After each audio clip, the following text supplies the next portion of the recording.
Assalamualaikum warahmatullahi wabarakatuh. Baik, pada kesempatan kali ini saya sendiri Muhammad Diki Minta Anak akan membahas tentang buku yang berjudul yaitu Meraih Bening Hati dengan Manajemen Kolbu, yang penulisnya yaitu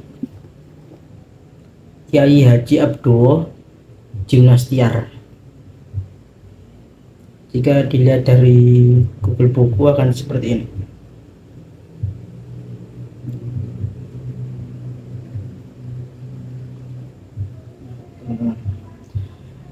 Baik, di buku Meraih Bening Hati dengan Manajemen Kolbu ini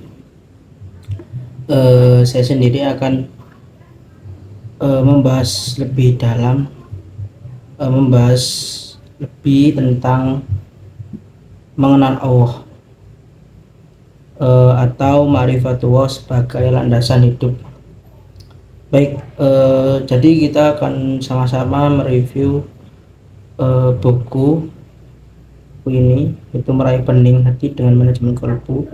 Kita review bareng-bareng isinya, yaitu yang bab pertama yaitu mengenal Allah, ma'rifatullah sebagai landasan hidup. Secara fitrah, manusia memiliki kebutuhan standar. Dalam salah satu bukunya, Imam Al-Ghazali mengatakan bahwa manusia memiliki kecenderungan untuk mencintai dirinya, mencintai kesempurnaannya, serta mencintai eksistensinya. Sebaliknya, manusia cenderung membenci hal-hal yang dapat menghancurkan, meniadakan, mengurangi, atau memutuskan kesempurnaan itu. Jadi di kalimat yang pertama ini, di salah satu buku Imam Al-Ghazali ini mengatakan bahwa manusia ini memiliki kecenderungan untuk mencintai dirinya, mencintai kesempurnaannya, dan mencintai eksistensinya. Dan sebaliknya juga, manusia itu membenci hal-hal yang dapat menghancurkan, meniadakan, mengurangi, atau memutuskan kesempurnaan tersebut yang dicintainya tadi. Orang besar, pejabat tinggi, banyak dipuji-puji, memiliki pengaruh dan kekayaan yang melimpah, akan takut setengah mati jika takdir mendadak mengubahnya menjadi miskin, lemah, bangkrut, terasing, atau ditinggalkan manusia. Begitulah tabiat manusia. Padahal jika kecintaan kita kepada selain Allah sampai begitu banyak, maka cinta itu pasti akan musnah. Jadi banyak orang besar, pejabat-pejabat tinggi, pemerintah itu banyak yang dipuji-puji, terus intinya mereka itu memiliki pengaruh dan kekayaan yang melimpah, dan mereka mencintai hal tersebut. Padahal jika kita mencintai selain Allah sampai setengah mati ataupun begitu banyak cinta tersebut dalam duniawi tersebut, tidak mencintai selain Allah, seperti apa ini, misalnya orang ini mencintai lebih daripada mencintai Allah. Nah, mencintai Allah ini misalnya seperti sholat, melaksanakan kewajiban-kewajiban yang sudah ditetapkan oleh Allah Subhanahu wa Ta'ala, dan mereka lebih memilih mencintai yang selain itu. Jadi jika kecintaan kita kepada selain Allah sampai begitu banyak, maka cinta itu pasti akan musnah. Cinta tersebut pasti akan musnah, ya teman-teman. Seharusnya kebutuhan kita akan kebahagiaan duniawi membuat kita berpikir bahwa Allah lah satu-satunya yang memiliki semua itu. Adapun kekhawatiran tentang standar kebutuhan kita semestinya membuat kita berlindung dan berharap kepada Allah dengan mengamalkan apa-apa yang disukainya. Jadi kebutuhan-kebutuhan diri kita itu seharusnya menjadi jalan supaya kita lebih mencintai Allah. Jadi kita di dunia ini lebih bersyukur aja kepada Allah Subhanahu wa Ta'ala, lebih bersyukur apa yang kita punya, lebih bersyukur kebutuhan yang kita punya. Maka kebutuhan, jika dengan cara kita bersyukur tersebut, itu seharusnya menjadi jalan supaya kita lebih mencintai Allah Subhanahu wa Ta'ala. Lalu seorang muslim selayaknya memahami bahwa keindahan cinta yang paling hakiki adalah ketika kita mencintai Allah Subhanahu wa Ta'ala. Fondasi utama yang harus dibangun oleh seorang muslim untuk menggapai keindahan cinta tersebut adalah mengenal Allah atau ma'rifatullah. Bagi seorang muslim, ma'rifatullah adalah bekal untuk meraih prestasi hidup setinggi-tingginya.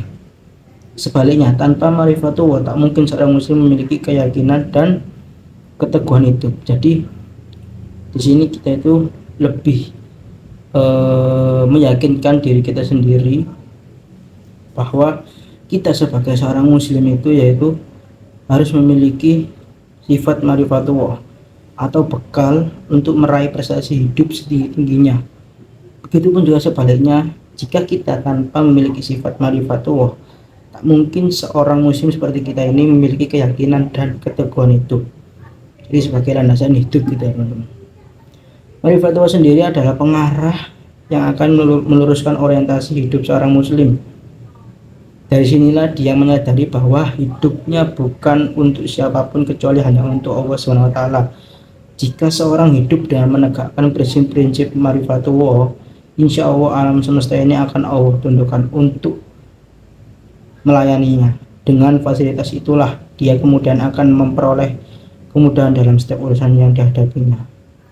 Jadi dari yang kalimat yang barusan saya jelaskan tadi,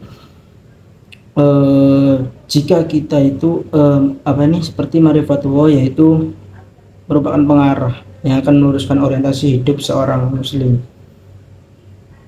Jika kita itu menegakkan prinsip-prinsip ma'rifatullah, maka insya Allah alam semesta seisinya yaitu itu akan ditunjukkan untuk melayani kita.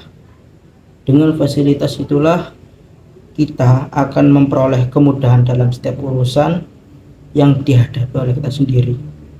Maka berbahagialah bagi orang-orang senantiasa berusaha mengenal Allah, sehingga kedekatannya dengan Allah SWT senantiasa dipisah oleh tabir yang semakin tipis. Bagi orang yang dekat dengan Allah, dia akan dianugerahi ru'yah shadiqah, penglihatan hati yang benar. Mudah-mudahan uraian ringkas yang barusan kita review dari buku ini tidak begitu banyaknya, hanya beberapa. Mudah-mudahan ini dapat memacu kita untuk semakin mengenal Allah SWT yang maha dekat, yang maha penyayang, dan pada akhirnya kita semakin merasakan kekuatan perubahan, dahsyatnya revolusi baik secara pribadi, keluarga maupun masyarakat dengan tertancapnya fondasi ma'rifatullah, fondasi kekuatan keyakinan pada Allah SWT. Wallahu a'lam. Terima kasih, mungkin itu saja yang bisa saya bahas.